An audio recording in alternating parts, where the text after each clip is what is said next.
transforming lives.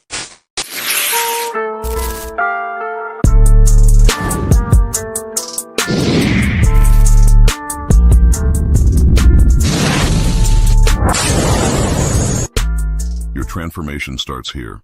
All right, guys, welcome to Transforming Lives podcast. I'm your host, Tony Kimble. This particular series, we're looking at 50 educators from 50 states. Well, we'll talk to people from Texas. My first guest was Dr. Daryl Henson. My second guest was Crystal Watkins from Cincinnati, Ohio. But guys, this day, I'm stepping into my home state of Mississippi. We call it the SIP. My next guest is an administrator in Madison County, right? He is the principal of Shirley D. Simmons Middle School. He is doing phenomenal things at this particular school. One in particular, he's taken a C-rated school, according to the Mississippi Department of Education, and led them with the team to an A district. This is a historical moment for them because this has never happened in the history of their school. So this is going to be an awesome conversation. Stick around. Let's go. All right, guys, we apologize for the sound delay right there, guys. Definitely, we were having an amazing conversation. We don't know at what point you were able to hear us, but we're going to pick it up and just kind of roll with it, guys. Thank you for your patience. We were discussing about, your 3P approach. Could we kind of rehash that? So every day, like I said, the most important person that you speak to, you stay as yourself, right? And so we do a daily affirmation at the school where we talk during the morning announcements, and we end every morning announcement with, I am here, I am prepared, I am respectful, I am a falcon. And those are the three things that we want to affirm inside of ourselves, even with our teachers. And so the first part is being prepared, being present. Right. You can't do anything unless you're there. And no one can replace our teachers or our students being in the building. Right? And so the biggest cliche, one of the cliches in sports that you hear is the best ability is availability. And so you want students and teachers to be there each day. But aside from that, you also want them to be prepared. Because if you're not prepared, if you're not there and having things in order, that also causes anxiety, it causes nervousness, it causes anxiousness. So that's why I get there 30 minutes before time to make sure I have my ducks in a row. We want our students to have their computers charged, work done. Same thing for the teachers. Have your papers copied, get all those things done. Be prepared. And then the last one is being professional. And we transition that into being respectful. One of the biggest things you're going to deal with in the middle school from a student standpoint is respect. That causes the discipline issues. That causes your biggest complaints is just respect. Right. Yeah. And so we tell them, each day, you don't have to like a person, but you have to be respectful. And we tell our teachers, be respectful and be intentional about your dealings with students. Yeah. The things that you say, the things that you do, and how we go about those things. And so that's the 3P approach. And we found success with it since I've been. Absolutely, yeah. And having that structure to give not only the students, but the staff that direction, man, is amazing. And one of the things when we talk about these components, we talk about for staff, talk about students, parents. Yeah. Could you share with us, how have you, fostered those meaningful relationships, partnership with the parents in the community? Man, listen, we take a transparent approach. And I think that the biggest thing that parents want is transparency. Right. And they want to know that the things that are going on in the school have their students' best interests at heart, right? And they're taken care of, right? Yeah. It doesn't matter what a student looks like. It doesn't matter their socioeconomic status. It doesn't matter their discipline record. One thing I heard at the conference that resonated with me is that regardless of what you think about a student, the parent is sending you the best thing that they have. They're sending you the best thing that they have. And so when a student enters the building, we have to look at this. It doesn't matter how they treat or what goes on. We have to treat them as precious because, again, the parents sending us the best thing that they have at their house. And so when things go on, the transparency part of it is it doesn't matter if it was a great thing that happened or something challenging that happened. Right. I want my door to be open so that parents can talk about it. I want the door to be open so parents can have a person who's in leadership respond to them in a timely manner. Because a lot of times your bigger issues happen simply because parents aren't getting information. And then with lack of information, people tend to make up things. Bro. And so you end up on Facebook, not because of the things being true or false, but because they made their own narrative because they hadn't even been able to talk to somebody. Right. So I make sure that I'm available when parents call. If they don't get me immediately, I call them back. If they want to come sit down, good or bad, I've had really tough conversations over the last 3 years, but they've all turned out meaningful because parents understand my standpoint. They may not have their way, but I'll let them have their say, and so that's the approach that we take, a real transparent approach to make sure students and parents are taken care of. Right. No, that's amazing. So you got me stuck here about, the parents are saying, I mean, it's an obvious thing, but the phrase that you said has really struck a nerve in my brain to say, it's not even checking if it's factual. That's factual. Yeah. That's something to make you think like, whoa. Yeah, and what you have to understand is that who a person is right now is not who they're going to be. Right. Yeah. And so I've seen some of the more challenging students that I had when I was in Columbus turn out to be, amazing contributors to society, their jobs and families. And, so you have to look at things from a future perspective in the middle school level because, they have their challenges in middle school. They are middle schoolers. They're growing up. They're hitting that pubescent stage where they're learning their emotions and they're learning the transition. And so when they're doing that, you have to have people, and it's difficult on us sometimes. Some days you just don't feel like it. Some days it's challenging. But you have to understand that we still have to treat them each day with the same consistency and respect because who they're going to be in 4 years is not who they're. Oh, this happened. I was coaching track. I had some documents. And then, you find these workout books and there was a phrase in there about treating a ninth grader like they're going to be a 12th grader. Right. Okay. Yeah. And it was like that ninth grader or even a middle schooler, like it's just a different world. Yeah. It's just, I don't know. Yeah, it's another world that's out there that they go to and come back. And of course, we've been there. Yeah. But to hear you say that it's for us, how do we lead them? How do we have a forward mindset to say, you know what, eventually they're going to be someone. So how can we help them transition into that? That's a good question. I think the best way to do it is understand your own story, understand your own journey, right? Because who we are now is not who we were in the 80s. I have conversations with my friends all the time, and the people that we are today were shaped by teachers in 6th, 7th, and 8th grade. Absolutely. And so you have to realize that when students make mistakes, we make mistakes. Yeah. The things that they've done, we tried them 100 times over. So I think that's how you make sure that students are treated with that same balance and same respect. And I think that my motto or my position that I take a lot of times is that I want to be the principal that I wanted when I was in school. And so I try to treat the students that way. They know that they're going to get disciplined. They also know they're going to be loved. They also know they're going to be respected. I want to support them in the things that they're doing outside the classroom. But that's how you treat them, as a forward-thinking person because, again, the jobs and the careers and the people that we are today were shaped by the community that was around us. And so we're now the community, right? And so that's why we have to look at it that way because that's what we're shaping. We're shaping the next generation. Absolutely. That's amazing. And that leads me into my next question, where we're talking about community, mentorship, being a youth advocate. I can just tell it in your conversation. That's passion of yours. Yeah. How have you integrated those values?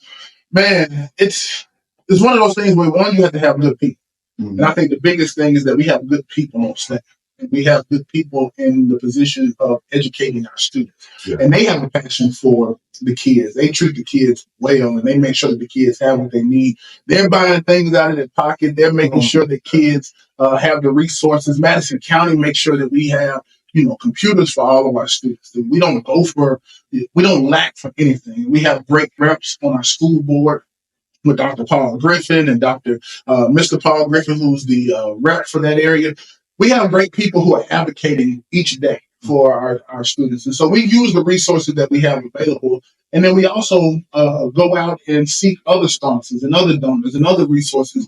One of our biggest facets that we try to implement is exposure.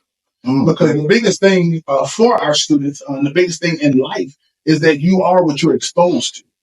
You see what I'm saying? And so what you see, the difference in students when they hit the collegiate level and, after school, is that many times they talk and they speak and they interact based on the exposure that they have. So we want to get our students out of the state of Mississippi. We want to get them to different museums and different cultural pieces. We want to expose them to different activities that don't fit the norm of what they would see in their community. Because again, you just want to be a well-rounded person at the end of the day. You want to be a well-rounded student. And then you make the choice from there. Do you want to go to the military? Do you want to go to college? Do you want to go right into the workforce? Whichever way you want to go, we want to make sure that they're prepared to do.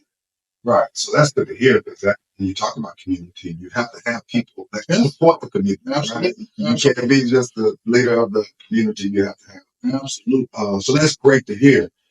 You mentioned this whole idea of you started out coaching, but prior to coaching, you played basketball. Yeah, did a little basketball. All right. Now you did a lot of that. So I want to think basketball. I was okay. Sounds bad. So I want to say congratulations on your induction into the Millsap Athletic Hall of Fame. Yeah. How was your experience as an athlete, and how did it influence your approach to leadership and transformation? Oh man, that's a great question. The approach as an athlete,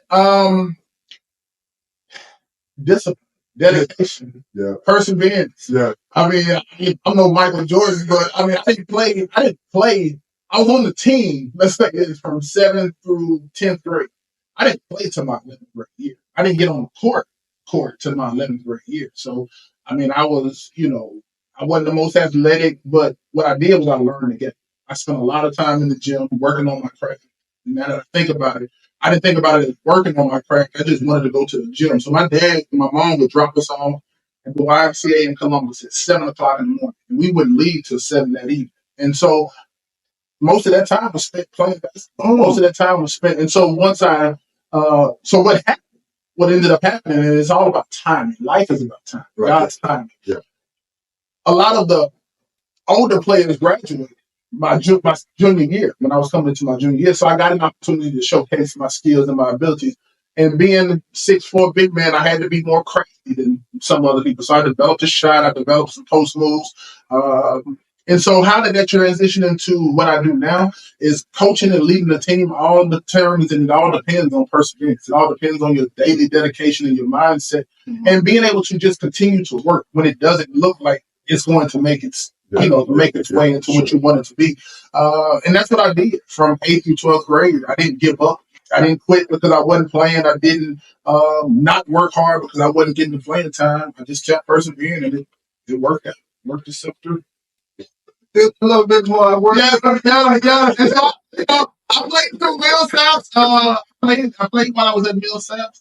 Freshman All-American, sophomore preseason All-American, junior year I tore my ACL, and then senior year came back.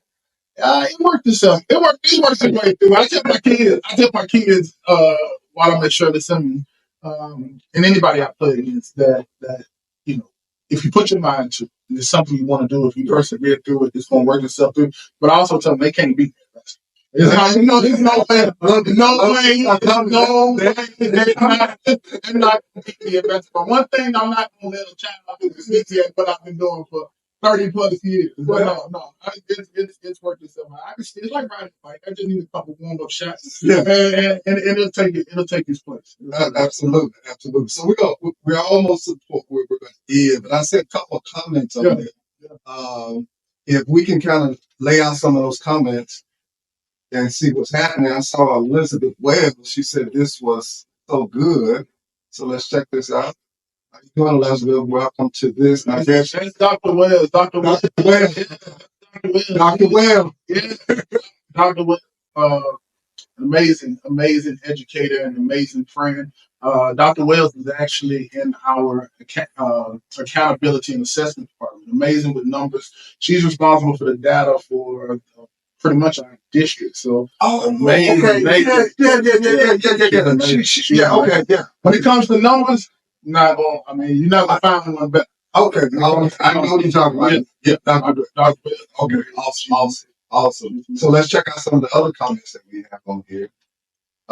We have Dr. Watkins on there as well. See what they said right here as well. Okay, you got it working now, Dr. Watkins. Yeah, it's working. We got the sound going. Gotcha. Yeah. Do we have any other comments on here as well? Yeah, now this is my guy. This is my guy. This is the guy. Now, when you talk about basketball, a legit basketball player. Yeah. He's but an entrepreneur. He actually has a brand, Hello Black Man, that talks about we were talking about the mental health space earlier, and so he has a brand that promotes mental health for a variety of different populations, whether it's athletes, whether it's educators, whether it's professionals. And so the Hello Black Man brand, something I promote, something I use is a journal that you write in that just really talks about the mental health of different, like I said, different populations. Ask questions so you can actually write down your thoughts. Clear your head at the beginning of the day or at the end of the day. And so just phenomenal brand, but a phenomenal guy. So he always supports. Okay, absolutely. Send that. Put your link in the chat, and I'll make sure that it goes up on the show so we can put it on that. I mean, I'm sure that he's pushing this stuff. Yeah. But I love to just kind of put this stuff out there as well. So, give me one or two more questions, guys. We're gonna close this thing out. So, as someone who is driven by personal and institutional success, what has been the most valuable lesson you've learned?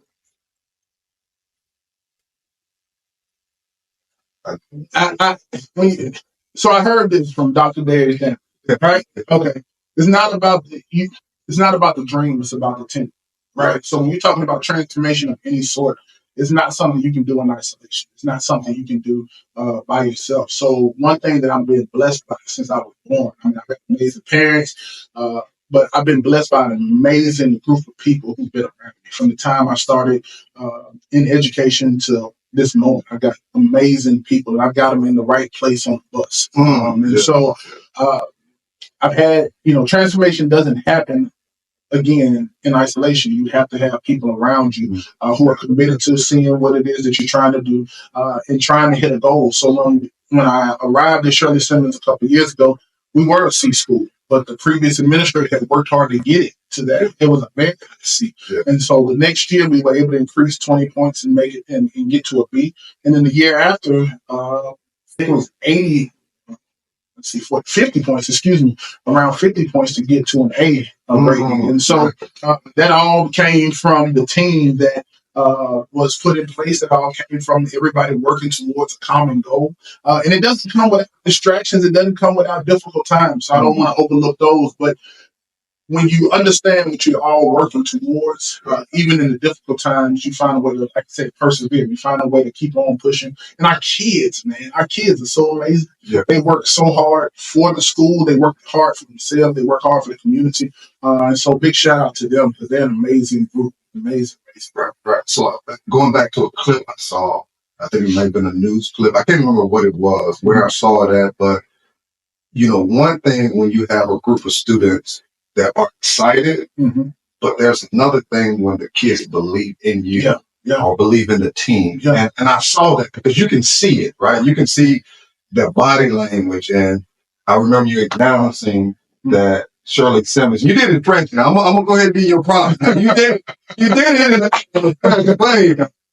And you dropped the mic on it and announcing that the school is ahead. Well, so this is what we talk, when you talk about vision, everybody has to buy into it. So when those sixth graders who are now eighth graders, those were the students that were there my first year. So we had an assembly my first year, and I said, man, this is where we are, and this is where we want to be. And they were excited about it. They said, before you all leave, we want to be an A school, and they bought into it. And so they worked very, very hard, 6th and 7th grade year. And I'm gonna be honest, I didn't know that we could do it that quickly. I really was planning in my mind. I had a 3-year plan for it because I wanted incremental growth. But God had a different plan on that. And so, but when we announced it, because we had been talking about it, and we don't just talk about it one time. We have been talking about it over the last 2 years consistently. This is where we are. And they were excited to get the B. I said, we're going to get to an A. Oh, man, we got. And it was on the tip. We were kind of teetering when we got the data, and we didn't really know what it was going to look like. And so I wanted to take that moment to really celebrate with them. We've done a lot of great things. We had a big parade, not parade, but we have a big day for them, a celebration where we went out in jumpers, music. So they've had a ton of fun, but I told them that's now the ground level.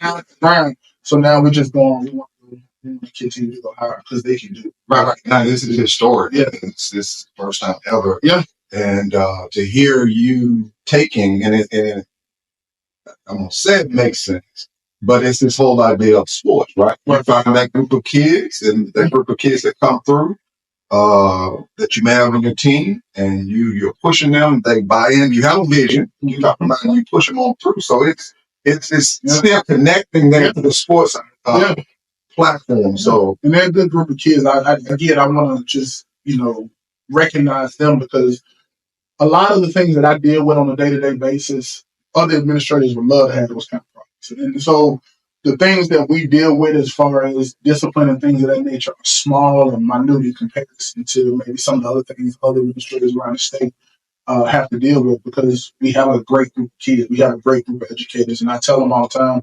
I'm thankful for them, but I'm constantly pushing because we don't want to get comfortable in where we are. We want to continue because, again, we have a long way to go to where we really, really want to be, which is one of the top rated middle schools in the state of Mississippi. Right. I believe it. And as you were talking, I remember hearing this quote in grad school. It was, culture eats structure for lunch. Yeah. And it's like when I'm listening to you, I'm hearing culture, like this school club culture climate that you're talking about. Like that is huge, because if your culture is not right. Yeah. You want, and again, you want to eliminate excuses, because one thing that people want to do in culture is have a reason not to, right? Yeah. When you work each day, you come in and you deal with, different personalities. It's easy to say all the things that are going wrong and all things, but we want to eliminate those things. And so when you get to a point where all you have to do is come to school and work towards the goal, then it becomes, that's the culture we want to have. Absolutely. So usually what I do at the end, we do in football, we call it a 2-minute warning. Yeah. I ain't got my horn today, but okay. All right. So, you got the last couple of minutes right here, just sharing and share, encouragement words. You talked about information, but you got the floor. Then I'll close it out. Yeah, man. Listen, I first just want to thank God as it relates to just life in general. And I've been tremendously blessed to have this platform. I've been tremendously blessed to do the things that God has allowed me to do. I've been blessed to have great people around me. I've been blessed to have great students and support. My mom, who always supports any and everything that I do, my brother, my family. And then the guys and ladies and gentlemen who I consider friends and family, who always are willing to give me the time I need to vent, but also give me correction, right? So you have to have people around you who are willing to correct you and show you some things that you can do better. So I'm thankful and grateful to them. I'm thankful for Madison County. Superintendent Charlotte Seals, who was the past superintendent, Mr. Ted Poore, who's current superintendent, for continuing to believe in me and giving me a chance. But the biggest thing I'll say is this.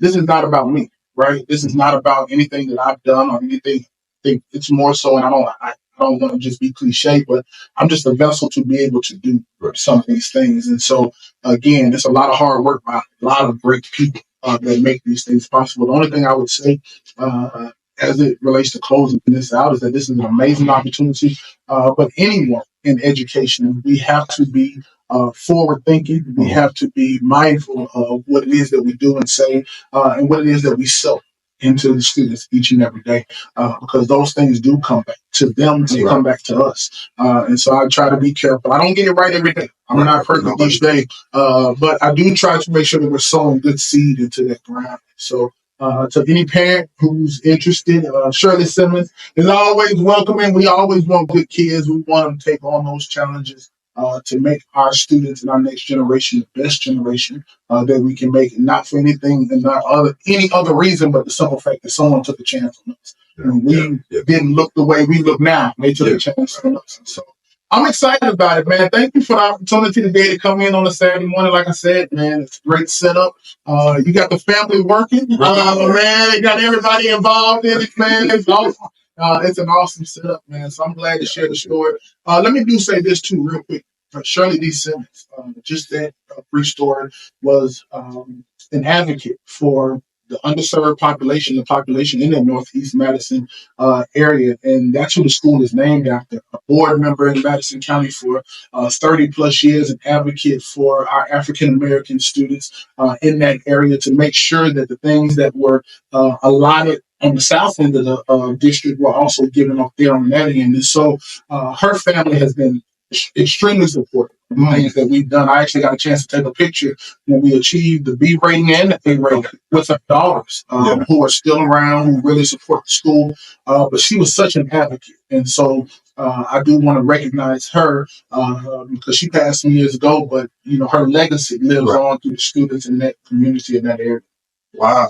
Yeah, that's great to hear. Yeah, that part right there, and I remember seeing that picture right there. So I'm gonna make sure I get that picture on the edit part of this. Yeah. So again, I thank you for the first live session. It's fun. It's been fun, man. It's been fun. So again, guys, thank you so much. This is 50 educators from 50 states. This series right here, I have my first person from Mississippi, and it is dynamic. I've known this gentleman. Our mutual friend, of course, was Dr.